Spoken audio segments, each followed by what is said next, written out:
വിളിച്ചു പറയുന്നുണ്ട്. പക്ഷേ ആ വർത്തമാനമെങ്ങാനും നമ്മൾ കേട്ടുപോയാൽ, ആ ഒരു ശബ്ദമെങ്ങാനും നമ്മൾ കേട്ടുപോയാൽ ബോധം നഷ്ടപ്പെട്ടും മനുഷ്യൻ മരിച്ചു വീഴും. അതുകൊണ്ടല്ലേ മയ്യത്തിന്റെ കരച്ചില്, മയ്യത്തിന്റെ നിലവിളി, മയ്യത്തിന്റെ അപേക്ഷകൾ നമ്മൾ കേൾക്കാത്തത്.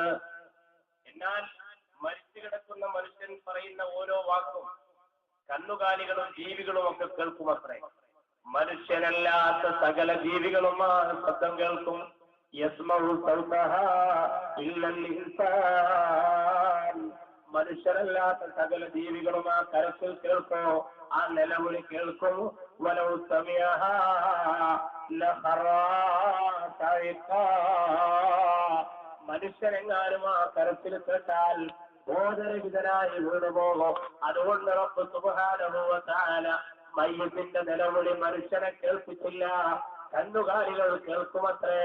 നിങ്ങൾ കണ്ടിട്ടില്ലേ, മയ്യത്ത് കൊണ്ടുപോകുന്ന വഴിയിൽ, മയ്യത്ത് കൊണ്ടുപോകുന്നതിനടുത്ത് എങ്ങാനും ഒരു കാലിയെ കെട്ടിയിട്ടുണ്ടെങ്കിൽ ആ മയ്യത്ത് കെട്ടിനടുത്തെത്തിയാൽ അതിനുള്ളിലെ മയ്യത്ത് നിലവിളിക്കുന്ന ശബ്ദം ഒന്നുകിൽ മുഅ്മിനായ മനുഷ്യനാണെങ്കിൽ മയ്യത്ത് പറയോ, എന്നെ ഒന്ന് വേഗം കൊണ്ടുപോകൂ, എന്നെ ഒന്ന് വേഗം കൊണ്ടുപോകൂ, എന്തേ നിങ്ങൾ ഇങ്ങനെ പതുക്കയാക്കുന്നത്, എന്തേ നിങ്ങൾക്ക് സ്പീഡില്ലാത്തത്, എന്നെ വേഗം കൊണ്ടുപോ എന്ന് പറഞ്ഞുകൊണ്ട് മയ്യത്ത് കെട്ടിൽ കിടന്ന് മയ്യത്ത് പ്രതി കാണിക്കുമെന്ന് മുഹമ്മദ് മുസ്തഫ സല്ലല്ലാഹു അലൈഹി വസല്ലം തങ്ങൾ പഠിപ്പിക്കുമ്പോ, മോശപ്പെട്ട മനുഷ്യന്റെ ജനാസയാണ് ചുമന്നു കൊണ്ടുപോകുന്നതെങ്കിൽ, വൃത്തികെട്ട മനുഷ്യനാണ് കട്ടിലിൽ കിടക്കുന്നതെങ്കിൽ, ചെമ്മാടിയായ മനുഷ്യന്റെ ബോഡിയാണ് കട്ടിലിലുള്ളതെങ്കിൽ, ആ മനുഷ്യൻ നിലവിളിക്കുകയാ, യാ വൈലത്താ യാ ഹസ്രത്താ, എന്റെ നാശമേ,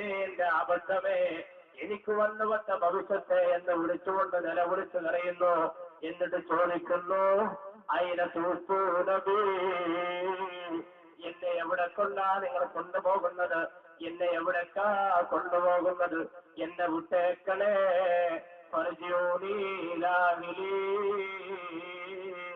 എന്റെ കുടുംബത്തിലേക്ക് എന്നെ തിരിച്ചു കൊണ്ടുപോ, എന്നെ കൊണ്ടുപോകല്ല, പള്ളിക്കാട്ടിലേക്ക് എന്നെ കൊണ്ടുപോകണ്ട, എന്നെ കബറടക്കാൻ കൊണ്ടുപോകല്ല എന്ന് നിലവിളിക്കുമ്പോ ആ കരച്ചിലെങ്ങാനും മയ്യത്ത് കെട്ടിൽ ചുമന്ന മകൻ കേട്ടാൽ, ഉച്ചവർ കേട്ടാ, ഉപ്പയുടെ നിലവിളി എങ്ങാനും കേട്ടുപോയാൽ, ഘോരമായ ശബ്ദത്തിൽ കട്ടിലിൽ കിടന്നിട്ട് നമ്മുടെ പൊന്നുപ്പ വിളിച്ചു കരയുന്നത് കേട്ടാൽ നമുക്ക് താങ്ങുമോ?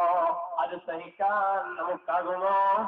അങ്ങനെ ഒരു കാര്യമുള്ളത് കൊണ്ട് മനുഷ്യനാ നിലവിളി കേൾക്കാൻ കഴിയില്ല, ജീവികൾ കേൾക്കുമത്രേ. ആ നിലവിളി കേൾക്കുമ്പോ കയറിൽ കെട്ടിയിട്ട കാലികളതാ അതിന് ബേജാറാവുകയാ, അത് വെപ്രാളപ്പെടുകയാ, അതിങ്ങനെ കരയുകയാ.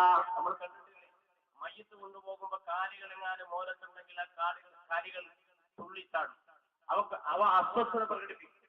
മയ്യത്ത് കട്ടിലുള്ള വ്യക്തിയുടെ കരച്ചിൽ കേട്ടിട്ടാണത് എന്ന് മഹാന്മാര് പറയുന്നു. എന്റെ പ്രിയപ്പെട്ടവരെ, അങ്ങനെ ഒരവസരം നമുക്ക് വരുന്നതിനും ആ അവസ്ഥകളെ കുറിച്ച് നമുക്ക് കേൾക്കാൻ അവസരമൊരുക്കുന്നതിനും ഇൻഷാ അല്ലാഹ് ഞാൻ ആ വിഷയത്തിലേക്ക് വരാനും അതിനെക്കുറിച്ച് പറയാനും ഇന്ന് വിനീതൻ ഉദ്ദേശിക്കുന്ന വളരെ പ്രധാനപ്പെട്ട അതിനെക്കുറിച്ചുള്ള കാര്യങ്ങൾ